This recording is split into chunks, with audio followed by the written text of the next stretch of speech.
ಇದುವರೆಗೂ ಗಣಿ ಧೂಳು ಸಿಬಿಐ ರೇಡ್ನಿಂದ ಗಮನ ಸೆಳೆದಿದ್ದ ಬಳ್ಳಾರಿಯಲ್ಲೀಗ ಚುನಾವಣಾ ಕಾವು ಜೋರಾಗಿದೆ. ಬಳ್ಳಾರಿ ಗ್ರಾಮಾಂತರ ಕ್ಷೇತ್ರದ ಮಿನಿ ಮತ ಸಮರಕ್ಕಾಗಿ ಕಮಲ ಪಾಳಯ ಮತಬೇಟೆ ಆರಂಭಿಸಿದೆ.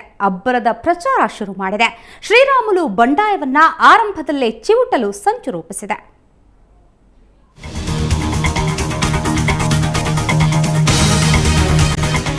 ಗಣಿನಾಡು ಬಳ್ಳಾರಿಯಲ್ಲಿ ಬೈ ಎಲೆಕ್ಷನ್ ಕಾವು ಜೋರಾಗಿದೆ.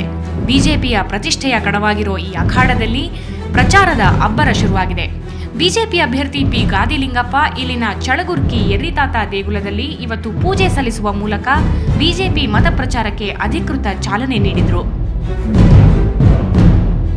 ವಿಶೇಷ ಅಂದ್ರೆ ಇವತ್ತು ಮತದಾರರ ಮನೆಗಳಿಗಿಂತ ಮೊದಲು ಬಿಜೆಪಿಯ ಹಳೆಯ ಕಾರ್ಯಕರ್ತರ ಮನೆಗೆ ತೆರಳಿ ಬಿಜೆಪಿ ಅಭ್ಯರ್ಥಿ ಮತಯಾಚನೆ ಮಾಡಿದ್ರು.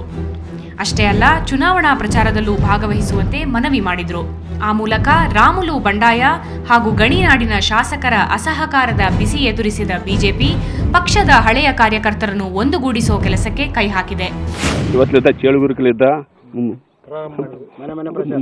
ಮನೆ ಪ್ರಾರಂಭ ಮಾಡಿದ್ದೀವಿ. ಎಲ್ಲ ಮತಗಳು ನಮಗೆ ಹಾಕಿ ಕೈಚೀಲ ಮಾಡ್ತಾರ, ನಮ್ಗೆ ಆಶೀರ್ವಾದ ಮಾಡ್ತಾರಂತ ನಮ್ಮ ಎಲ್ಲ ಜನರ ಮೇಲೆ ನಂಬಿಕೆ ಇದೆ, ವಿಶ್ವಾಸ ಇದೆ. ಒಡೆದ ಮನೆಯಾಗಿರುವ ಬಳ್ಳಾರಿಯಲ್ಲೀಗ ರಾಮುಲು ವಿರುದ್ಧ ಪ್ರತೀಕಾರದ ರಣಕಹಳೆಯನ್ನು ಮೊಳಗಿಸಲು ಸಂಚು ರೂಪಿಸಲಾಗ್ತಿದೆ.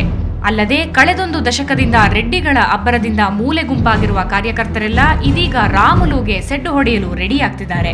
ಹಾಗಾಗಿಯೇ ಅಷ್ಟೇನೂ ಚಿರಪರಿಚಿತರಲ್ಲದಿದ್ದರೂ ಬಿಜೆಪಿ ಅಭ್ಯರ್ಥಿ ಗಾದಿಲಿಂಗಪ್ಪರನ್ನು ಬೆಂಬಲಿಸುವ ಮೂಲಕ ಪರೋಕ್ಷವಾಗಿ ಬಳ್ಳಾರಿಯಲ್ಲಿ ರೆಡ್ಡಿ ಬೆಳೆಸಿದ ಬಿಜೆಪಿಯ ಮೂಲ ಬಿಜೆಪಿಗರು ಇದ್ದಾರೆನ್ನುವ ಸಂದೇಶವನ್ನು ಕಾರ್ಯಕರ್ತರು ಸಾರಲು ಸಜ್ಜಾಗಿದ್ದಾರೆ.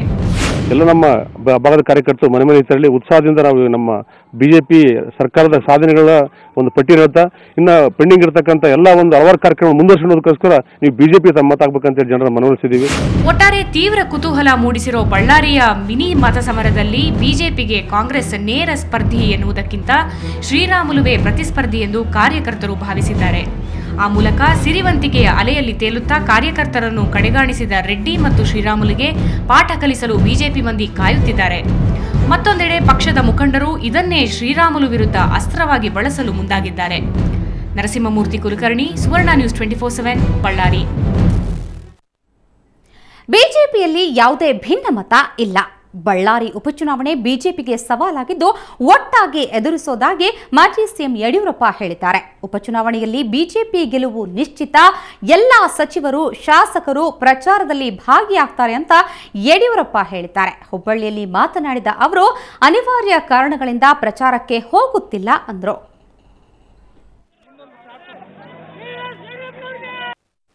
ನಮ್ಮೆಲ್ಲ ಸಚಿವರುಗಳು ಬಳ್ಳಾರಿಗೆ ಹೋಗಿ ಕುಂತ್ಕೊಳ್ತಾರೆ. ಬಳ್ಳಾರಿನಲ್ಲಿ ನಮ್ಮ ಬಿಜೆಪಿಯ ಅಧಿಕೃತ ಅಭ್ಯರ್ಥಿಯನ್ನು ಗೆಲ್ಲಿಸಬೇಕು. ಇದೊಂದು ಸವಾಲಾಗಿ ನಮ್ಮೆಲ್ಲ ಸಂಘಟನೆ ಸ್ವೀಕಾರ ಮಾಡ್ತಾ ಇದ್ದಾರೆ. ನಾನು ಇದೇ ಬೇರೆ ಬೇರೆ ವಿಶೇಷ ಕಾರಣಕ್ಕೋಸ್ಕರ ನಾನು ಹೋಗೋಕ್ಕಾಗದೇ ಇದ್ದರೆ ನಮ್ಮೆಲ್ಲ ಸಚಿವ ಸಂಪುಟದ ಎಲ್ಲ ಸಹೋದ್ಯೋಗಿಗಳು ಬೆಂಗಳೂರಿನಲ್ಲಿ ಸಭೆ ಸೇರಿ ಎಲ್ಲರೂ ಹೋಗಿ ಅಲ್ಲಿ ಕುಂತು ನಮ್ಮ ಅಭ್ಯರ್ಥಿಯನ್ನು ಗೆಲ್ಲಿಸೋದಕ್ಕೆ ಏನೆಲ್ಲ ಪ್ರಯತ್ನ ಬೇಕು ಮಾಡ್ತೇವೆ. ಇದುವರೆಗೆ ಗೆದ್ದಂತೆ ಅದೇ ಆ ಕ್ಷೇತ್ರವನ್ನು ಗೆಲ್ಲೋದು ನಮ್ಮ ಮುಂದಿನ ಸವಾಲು. ಆ ಕೆಲಸದಲ್ಲಿ ನಮ್ಮವರೆಲ್ಲ ತೊಡಗಿಸ್ತಾರೆ.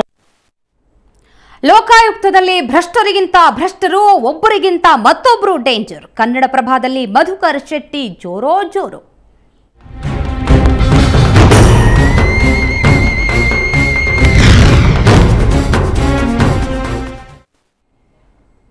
ಲೋಕಾಯುಕ್ತ ಈ ಹೆಸರೇ ಭ್ರಷ್ಟರ ಪಾಲಿಗೆ ಒಂದು ರೀತಿಯಲ್ಲಿ ಸಿಂಹ ಸ್ವಪ್ನವಾಗಿತ್ತು. ಆದರೆ ಇದೀಗ ಲೋಕಾಯುಕ್ತ ಸಂಸ್ಥೆಯಲ್ಲೇ ಭ್ರಷ್ಟಾಚಾರದ ವಾಸನೆ ಬಡಿತಿದೆ.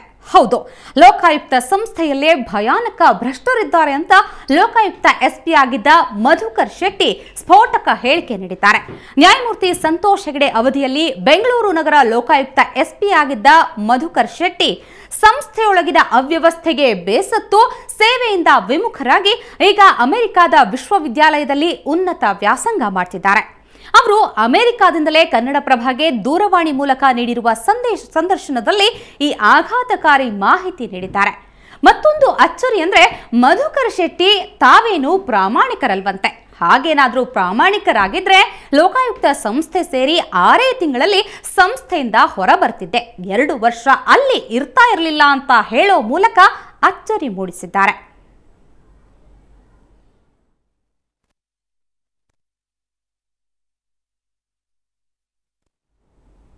ಇನ್ನು ಈ ಬಗ್ಗೆ ವಿವಿಧ ಪಕ್ಷಗಳ ನಾಯಕರು ವಿಭಿನ್ನವಾಗಿ ಪ್ರತಿಕ್ರಿಯಿಸಿದ್ದಾರೆ. ಹಾಗಾದ್ರೆ ಬನ್ನಿ ಅವರು ಏನ್ ಹೇಳಿದ್ದಾರೆ ನೋಡೋಣ.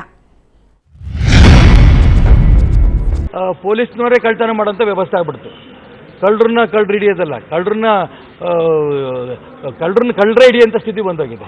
ಕರ್ನಾಟಕ ಲೋಕಾಯುಕ್ತ ಇವತ್ತು ಚರ್ಚೆಗೆ ಒಳಪಟ್ಟಿರೋಂಥ ಒಂದು ಸಂಸ್ಥೆ ಆಗಿರೋದ್ರಿಂದ ಈ ಸಂಸ್ಥೆ ಬಗ್ಗೆನೇ ಕೂಡ ಒಂದು ರೀತಿಯ ಆ ಸಂಸ್ಥೆ ಎಲ್ಲ ಕಳಂಕದಿಂದ ಹೊರಗೆ ಬಂದರೆ ಮಾತ್ರ ಆ ಸಂಸ್ಥೆಗೆ ಬೆಲೆ ಇರುತ್ತೆ. ಇಲ್ಲಾಂದರೆ ಆ ಸಂಸ್ಥೆಗೆ ತೂಕ ಇಲ್ಲ ಅಂತ ಅನ್ನೋಂಥ ಸ್ಥಿತಿ ಆಗಿಬಿಟ್ರೆ ಲೋಕಾಯುಕ್ತ ಯಾಕೆ ಬೇಕು ಅನ್ನೋಂಥ ಪ್ರಶ್ನೆ ನಾಗರಿಕರು ಉಳಿದ್ಬಿಡುತ್ತೆ. ನಾನೇನು ಹೇಳ್ತೀನಿ ಅಂದರೆ ಹಂಗಿದ್ದರೆ ಯಾರು ಅಂತ ಇದು ಮಾಡಬೇಕು ಅಲ್ವಾ, ಸುಮ್ಮನೆ ಮುಗ್ಗಮ್ಮಾಗಿ ಹೇಳ್ಬಾರ್ದು. ಲೋಕಾಯುಕ್ತೊಳಗೆ ಭ್ರಷ್ಟಾಚಾರ ಇದೆ ಅಂತ ಹೇಳಿದ್ರೆ ಯಾರು ಅಂತ ಹೇಳ್ಬೇಕಲ್ಲ, ಅವ್ರಿಗೆ ಗೊತ್ತಿದ್ದರೆ XYZ they are all corrupt ಅಂತ ಹೇಳ್ಬೇಕು ಅಲ್ವಾ. ಅದು ಹೇಳ್ದೇನೆ ಸುಮ್ಮನೆ ಲೋಕಾಯುಕ್ತೊಳಗೆ ಕರಪ್ಷನ್ ಇದೆ ಅಂದರೆ ಲೋಕಾಯುಕ್ತೊಳಗೆ ಕರಪ್ಷನ್ನು ಅಂತ ಏನು ಹೇಳೋದು, ಹೆಂಗೆ ಯಾರು ಮಾಡ್ತಾಯಿದ್ದಾರೆ? ಲೋಕಾಯುಕ್ತರೇ ಮಾಡ್ತಾಯಿದ್ದಾರಾ, ಉಪಲೋಕಾಯುಕ್ತರು ಮಾಡ್ತಾಯಿದ್ದಾರಾ, ಅಲ್ಲಿರೋ ಪೊಲೀಸ್ನವ್ರು ಮಾಡ್ತಾಯಿದ್ದಾರಾ, ಅಥವಾ ಬೇರೆ ಅಧಿಕಾರಿಗಳು ಮಾಡ್ತಾಯಿದ್ದಾರಾ? ಯಾರು ಮಾಡ್ತಾಯಿದ್ದಾರೆ ಅಂತ ಹೇಳ್ಬೇಕಲ್ಲ. ಸ್ಪೆಸಿಫಿಕ್ ಚಾರ್ಜಸ್ ಇಲ್ಲದಿದ್ರೆ ಹೇಗೆ ಅದನ್ನು ಇದು ಮಾಡೋದು? ಅವರ ಕೆಲಸಕ್ಕೆ ರಜೆಯನ್ನು ತೆಗೆದುಕೊಂಡು 2 ವರ್ಷಗಳ ಕಾಲ ವಿದೇಶಕ್ಕೆ ಹೋಗಿದ್ದಾರೆ. ಅವರು ಹೋಗೋದಕ್ಕಿಂತ ಮುಂಚೆ ನನ್ನನ್ನು ಒಂದು ಬಾರಿ ಭೇಟಿ ಮಾಡಿದ್ರು. ನನ್ನ ಜೊತೆ ತುಂಬ ನೊಂದು ಚರ್ಚೆ ಮಾಡಿದ್ರು. ಇವತ್ತು ಲೋಕಾಯುಕ್ತ ಸಂಸ್ಥೆಯಲ್ಲಿ ನೀವು ಅನ್ಕೊಂಡಂಥ ರೀತಿಯಲ್ಲಿ ಕೆಲಸಗಳಾಗ್ತಾ ಇಲ್ಲ, ಲೋಕಾಯುಕ್ತ ಸಂಸ್ಥೆಯ ಬಗ್ಗೆ ನೀವು ಇಟ್ಟಿರ್ತಕ್ಕಂಥ ನಂಬಿಕೆ ಏನಿದೆ ಅದೆಲ್ಲ ಅತ್ಯಂತ ಸತ್ಯಕ್ಕೆ ದೂರವಾಗಿರ್ತಕ್ಕಂಥ ವಿಷಯವನ್ನು ನನ್ನ ಜೊತೆ ಪ್ರಸ್ತಾಪ ಮಾಡಿದರು. ಭ್ರಷ್ಟಾಚಾರವನ್ನ ನಡೀತಾ ಇದೆ ಅಂತಕ್ಕಂಥ ಒಬ್ಬ ದಕ್ಷ ಅಧಿಕಾರಿ 2 ವರ್ಷ ಕೆಲಸ ಮಾಡಿದಂಥವ್ರು ಹೇಳಬೇಕಾಗಿದ್ರೆ ಇದರಲ್ಲಿ ನ್ಯಾಯಮೂರ್ತಿ ಸಂತೋಷ್ ಹೆಗ್ಡೆ ಅವರು ಲೋಕಾಯುಕ್ತರಾಗಿದ್ದರು. ಅವರ ಕಾಲ ಅವಧಿಯಲ್ಲಿ ಇವರು ಕೆಲಸವನ್ನು ಮಾಡಿದ್ದಾರೆ. ಇವತ್ತು ಲೋಕಾಯುಕ್ತದ ಹುಳುಕನ್ನು ತೆಗಿಬೇಕಾಗಿದ್ರೆ ಇದು ನೇರವಾಗಿ ಸಂತೋಷ್ ಹೆಗ್ಡೆಯವರೇ ಇದಕ್ಕೆ ಉತ್ತರವನ್ನು ಹೇಳಬೇಕು. ಸಂತೋಷ್ ಹೆಗ್ಡೆಯವರೇ ನೇರವಾಗಿ ಕಾರಣರು. ಯಡಿಯೂರಪ್ಪನವರ ರಾಜೀನಾಮೆಗೂ ಸಹ ಭಾಗಿಯಾಗ್ತಕ್ಕಂಥದ್ದಕ್ಕೆ ಅವರ ಪಕ್ಷಪಾತದ ಮತ್ತು ರಾಜಕೀಯ ಪ್ರೇರಿತವಾದಂಥ ಧೋರಣೆಯ ಮೂಲಕ.